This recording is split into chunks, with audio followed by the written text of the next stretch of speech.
Ooh. Hello. Hello. Um, Everybody who's watching this episode, this is Prilzor.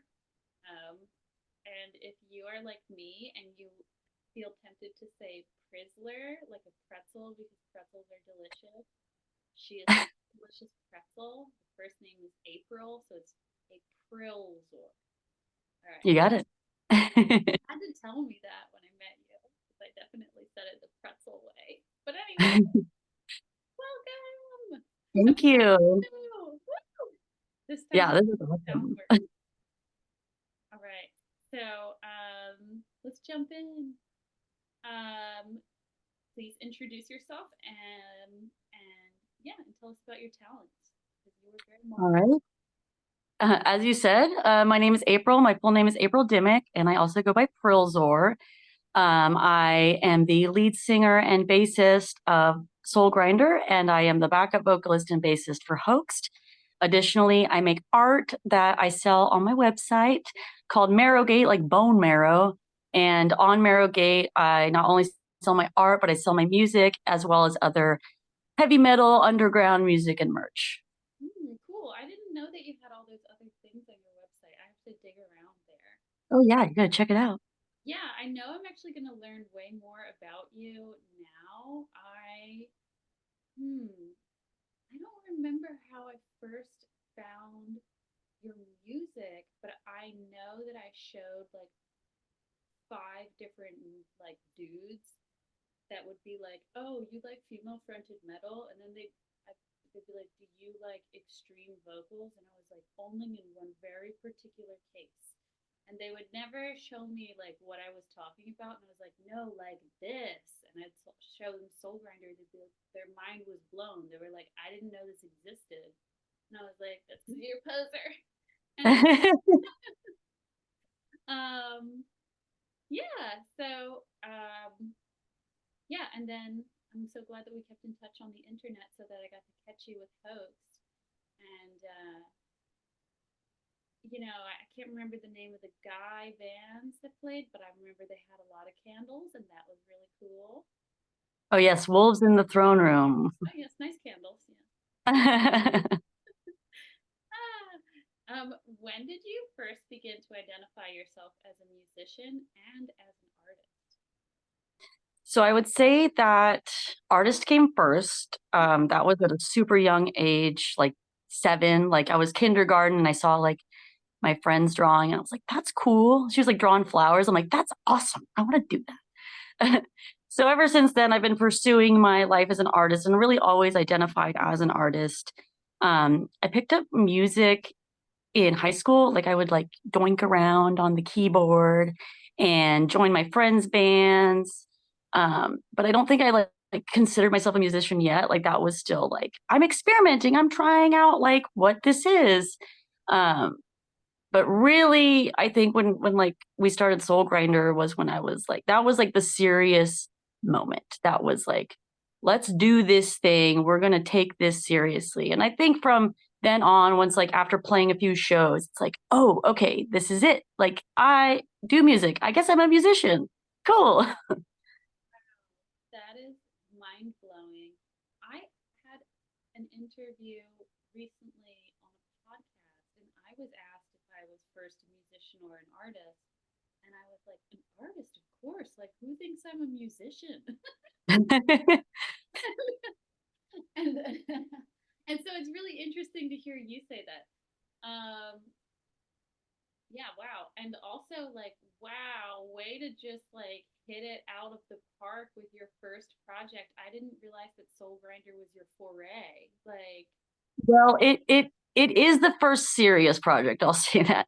There okay. was Kevin and Alex and I in Soul Grinder. We did music together before, like 5 years prior, but we all like moved away and we only played like one pay to play show for our family, and it just never we never got to really experience like the ins and outs, I guess, of it until we formed Soul Grinder.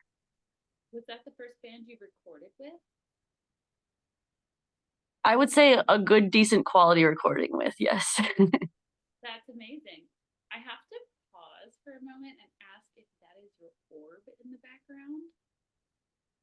Is an orb? Is that the orb lamp that you are What is, showing off? what is Like, my orb lamp? I have my orb here as well. We got some orbs going on. You got that. See, we got similar colors. You have the blue and the orange painting in your background, blue and orange. We've got orbs. There's a lot of similarities here. You know, we're really pondering something here. Um, what artistic influences, movies, or music have helped guide your style? Artistic. Can you repeat it?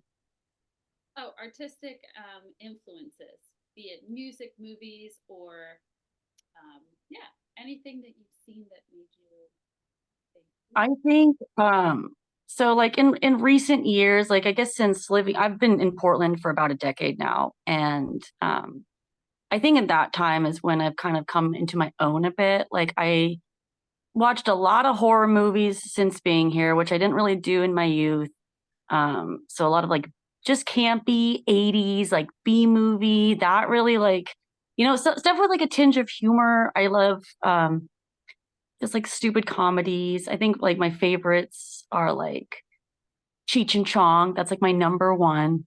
And Wayne's World, like anything with like a bit of a heavy metal or like a bit of a fantasy influence. I love fantasy art. Anything that kind of is like anything that like spreads out from heavy metal, like that encompasses it, is like really like the kind of niche I guess I've like picked to draw inspiration from. that makes so much sense. Like the visuals of Soul Grinder are like they're like self-knowingly over the top and amusing. It's like a smarter guar, a better guar. And I thank you. That's awesome. well, you're like also I've said before to you, but I'll say it again so that other people can like realize it's true.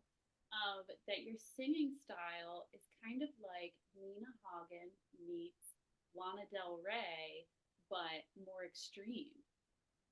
Hell yeah. Yeah, I've that's never thought of the Lana Del Rey until you mentioned that the other day. I was like, that is a really interesting take because I don't actually like listen to Lana Del Rey, but I appreciate the perspective. And then obviously Nina Hagen is like, we talked about Nina Hagen before. You educated me a little bit more about Nina Hagen.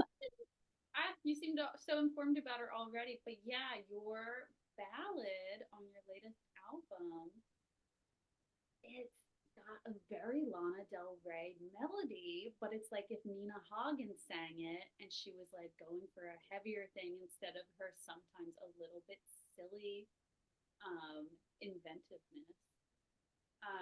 But like, I mean, I guess that's why Nina Hagen is such a great example of a, well, or maybe I should say, I really like her as an example of what punk vocals can be because she's so like over it and over trying and yet like lands in this amazing totally free expressive thing. And that's what I get from your music too, and the way that you sing is like you've just taken it like way far out and like it's like you're not even trying to do it. And that's also what your stage performances are like. You're just so over like what anybody might think, and you're in this flow that is so cool, and I really wish that I saw that more.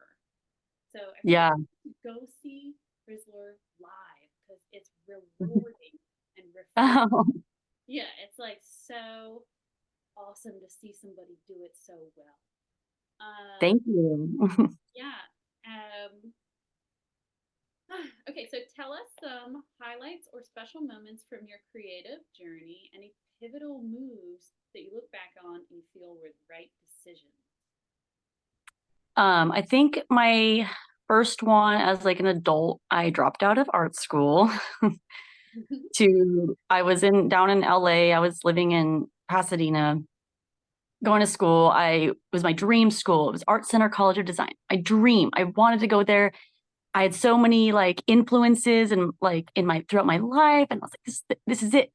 And then I just kind of hit a rut. Like I got there, I did incredibly well at the beginning, and then I just kind of like depressive episode. I couldn't do anything. Like all my work wasn't good, and I was like, I need to take a step back. And so I just within a month's time from being like in school, I was like out of school at the moment, but I decided to not go back. And I moved from LA to Portland in that moment and to move into, well, now I'm married, but my boyfriend at the time, we were in a long distance and I was like so over it. So we came up to Portland, and because of that, my other pivotal moments were we ended up deciding to start Soul Grinder, and that was like the coming back to music. I think because I had let music go to pursue art, thinking there was kind of like some black and white thing there. Like I have to choose one or the other. I have to really dedicate and focus my, efforts and pick one.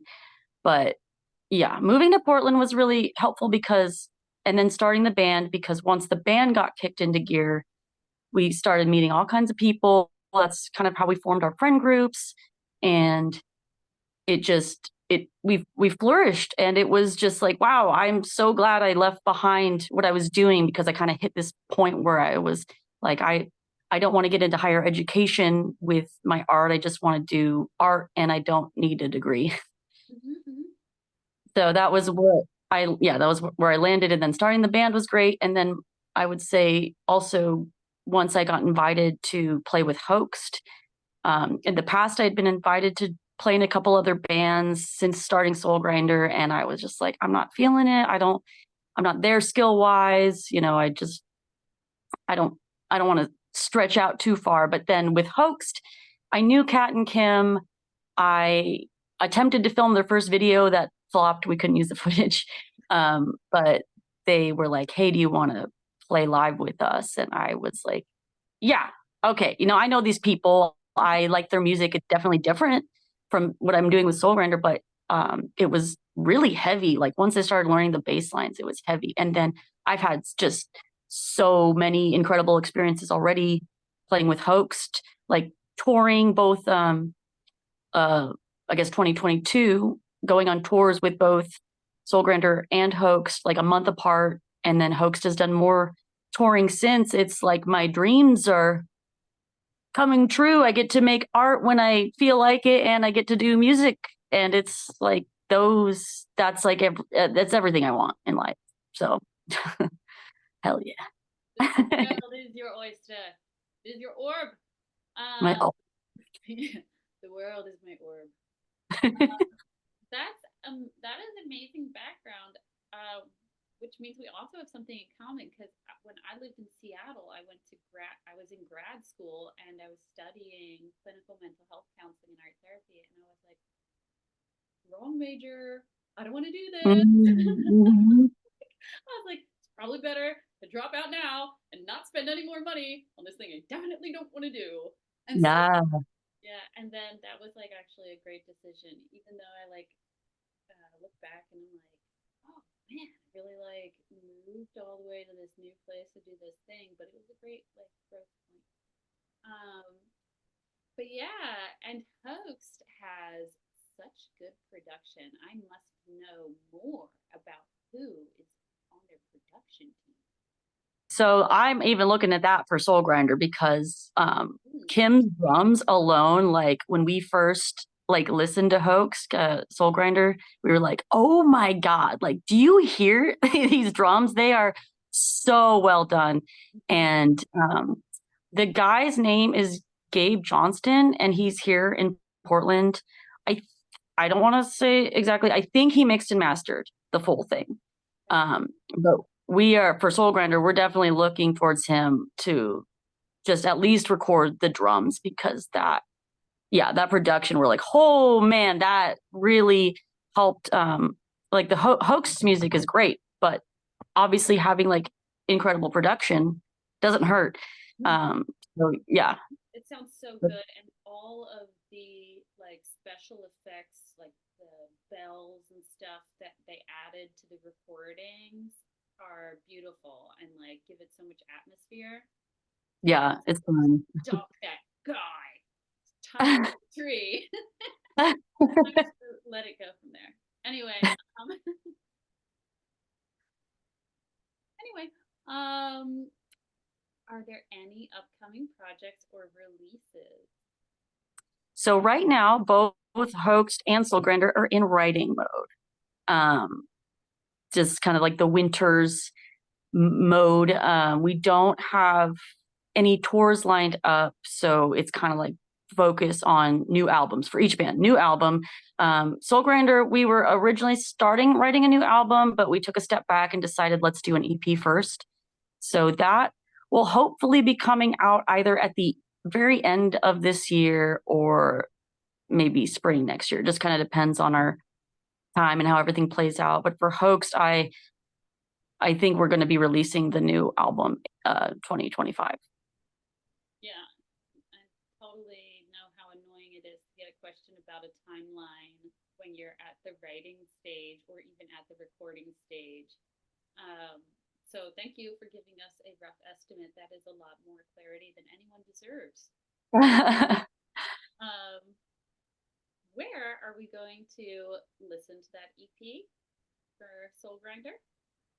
Well, we have everything up on our Bandcamp and Spotify, YouTube, pretty much any streaming service is going to have both Soul Grinder and Hoaxed available on it. Perfect. Both of those bands are in that big Spotify playlist that I've developed. I think it's like 80 like very contemporary female fronted rock right now. So it's like, I love that, by the way. I love that you put that together. That is so cool. thank you. Did you discover anything on it that you like was a standout for you? There's a lot of bands that I didn't know. So, yes. Tell me if there's anything that you don't see there. I kind of love being the keeper of this thing and like growing it. It's like a big garden, and I know there are that the bands that are on it look at each other's bands, and so it's like really bringing us together. And then of Oh, course yeah. we're like cross pollinating audiences through this because if people are willing to accept a female fronted rock or metal or punk act, then that's exactly who we want to show the things to. So we can just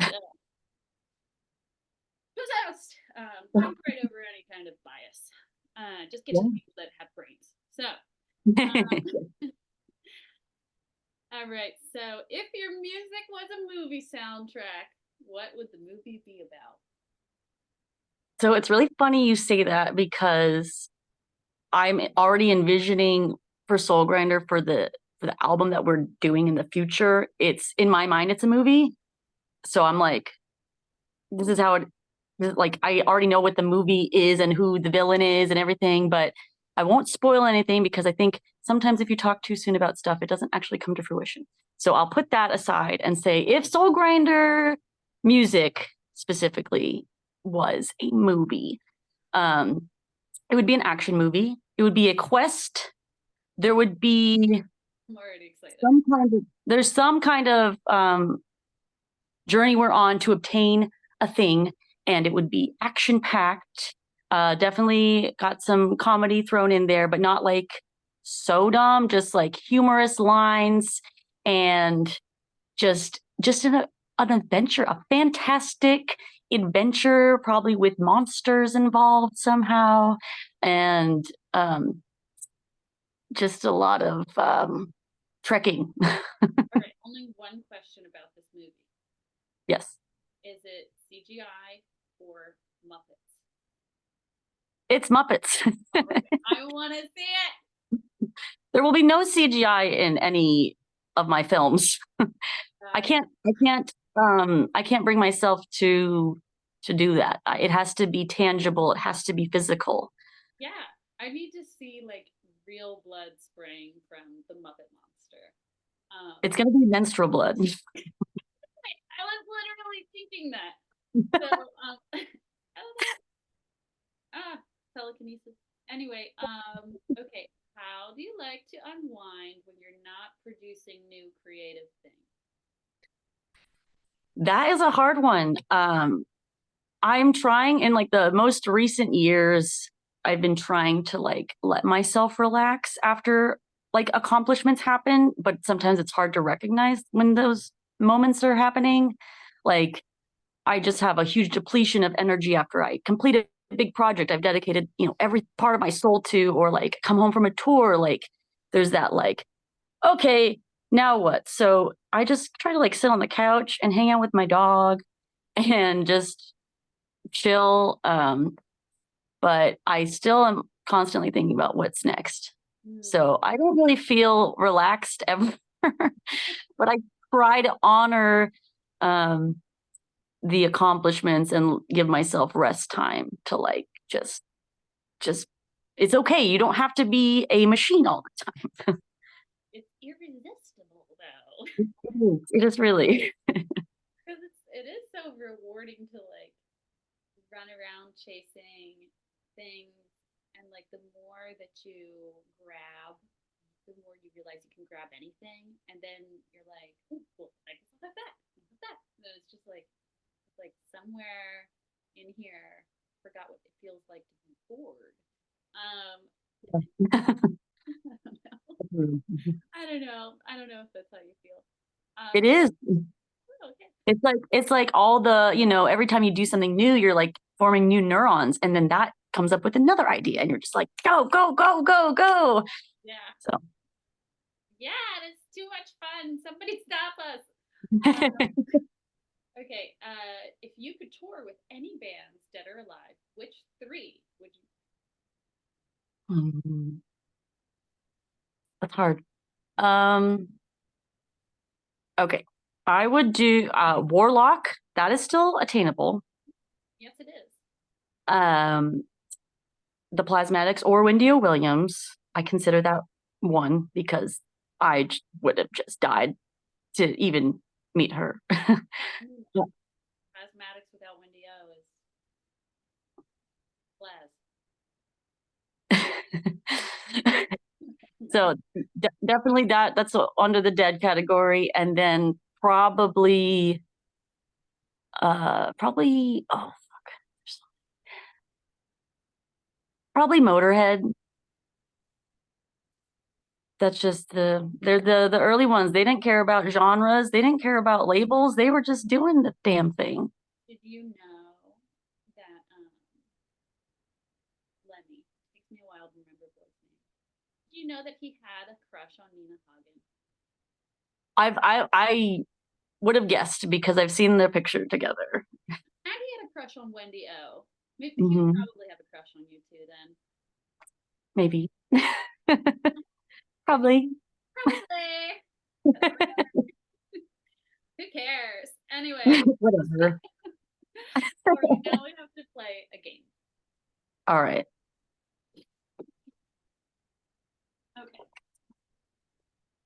So we're gonna play. Oh, this is gonna be so good. We're gonna play a game, and it's gonna be rapid fire. I'm gonna hold up two albums, and you have to pick one. I'll let you get it easy on this first round. Go.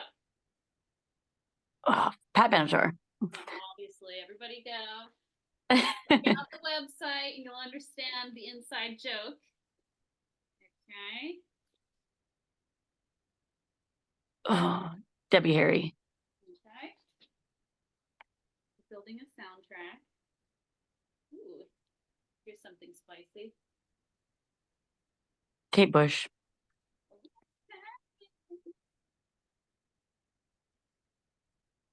Only because I actually don't know Elliot Witch. You know what? I don't think that I have put them on my big Spotify playlist, and I will do that. All right. I would say that LA Witch could totally pour with Hoaxed. You can't tell this is a share. Ooh. I'll do share. They're so good. Kate Bush, Cher, Pat Benatar. So, oh, can't do that. though.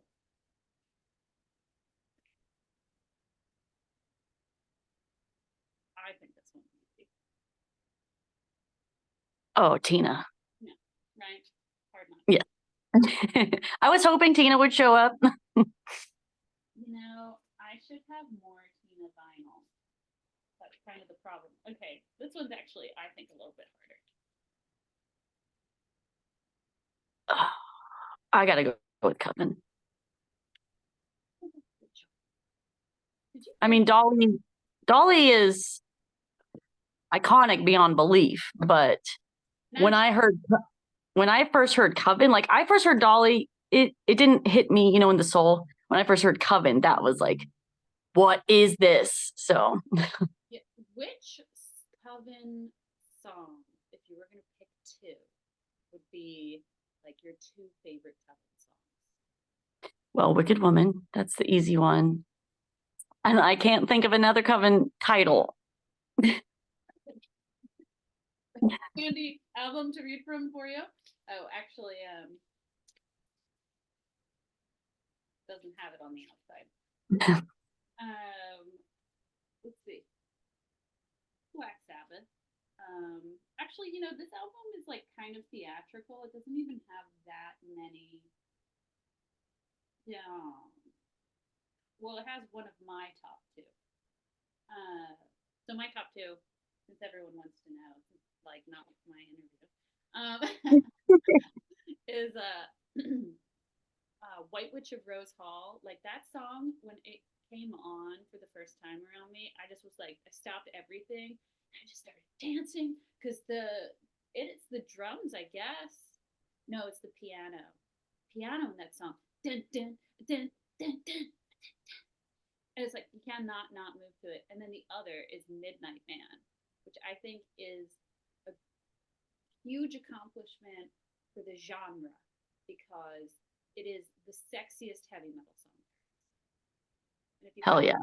You don't. You do know this one. I know the album. I just don't know the title.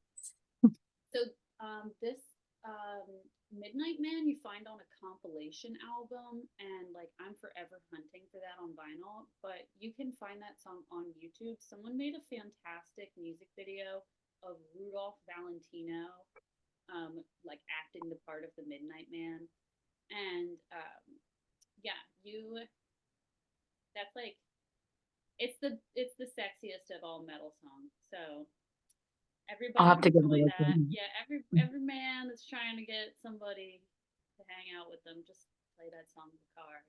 Anyway. Okay, so that's it. And thank you for playing the game. Yeah, thank you. Yeah, I'll put LA Witch in that Spotify thing for everyone. And yeah, and I hope I get to see you again soon. Oh, wait, you know what you didn't talk about? You have a very cool show coming up, Hoaxed, and Unto Others? yeah, Unto And Others. Bloodstar? Say the last one again for everybody. Bloodstar. Yes, what a great lineup that show is going to be. Oh yeah. We actually did that lineup for the first Hoax show. Oh. But we opened and this time we're gonna be second. So but I love Bloodstar. I'm always singing Cold Moon. Mm-hmm. And I love Maddie. She's awesome. Great boy. Yeah, Bloodstar rules. I'm stoked to see them again and play with them again. So it'll be a fun show. When is that show? May something in Portland. Like,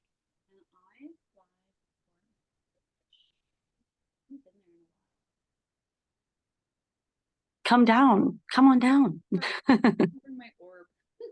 Yes. Never mind. Only bring an orb in your suitcase. That's all you'll ever need. Okay.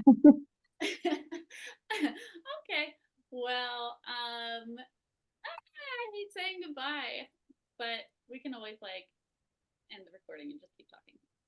All right. Well, thanks to people watching our conversation. Bye. Thank you for having me. Thank you so much for being here.